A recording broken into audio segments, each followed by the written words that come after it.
Mission भुलाइल, छूट गईल धधाइल मंगल चांद के मिशन भुलाइल।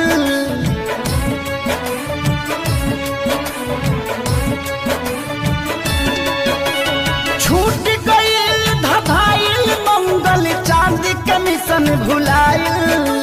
कुदरत के आगे देखा विज्ञान भी बौना हो गईल। भगवान के हाथ के कठपुतली इंसान खिलौना हो गई। भगवान के हाथ के कठपुतली इंसान खिलौना हो गई।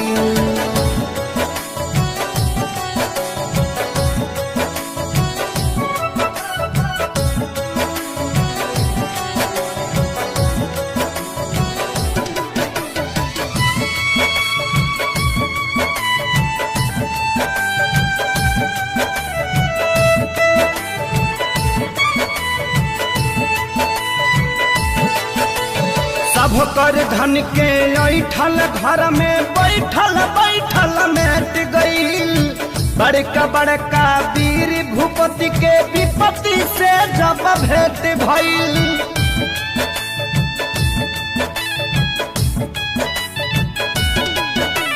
सब कर धन के ऐठल घर में बैठल बैठल मेट गईल। बड़का बड़का वीर भूपति के विपत्ति से जब भेंट भइल।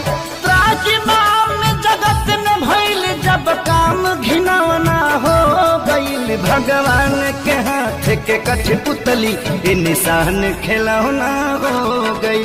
भगवान के हाथ के कठपुतली इंसान खिलौना हो गई।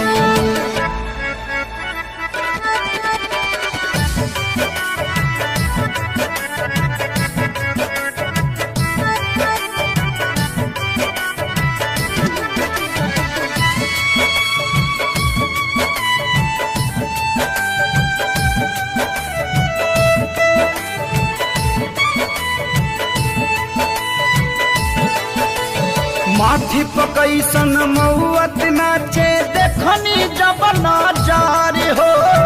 अपनों से मिले जुले में लागता बदर हो।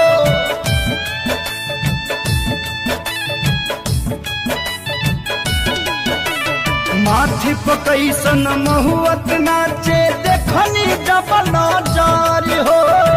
अपनों से मिले जुले में लागता बदर हो। एको किलो के रह के भी अलगा बिछौना हो गईल। भगवान के हाथ के कठपुतली इंसान खिलौना हो गई। भगवान के हाथ के कठपुतली इंसान खिलौना हो गई।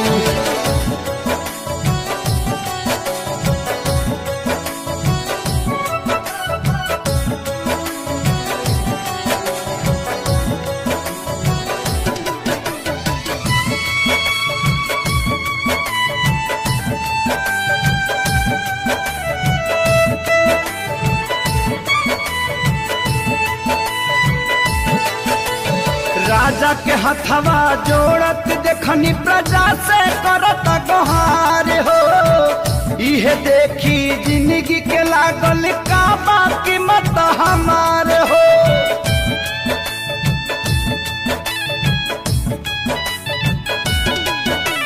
राजा के हथवा जोड़त देखनी प्रजा से करत गोहार हो। इहे देखी जिंदगी के लागल का बाकी मत हमारे हो। हलचल खेसारी धनंजय पभारी एगो किरौना हो गईल। भगवान के हाथ के कठपुतली इंसान खिलौना हो गईल। भगवान के हाथ के कठपुतली इंसान खिलौना हो गईल।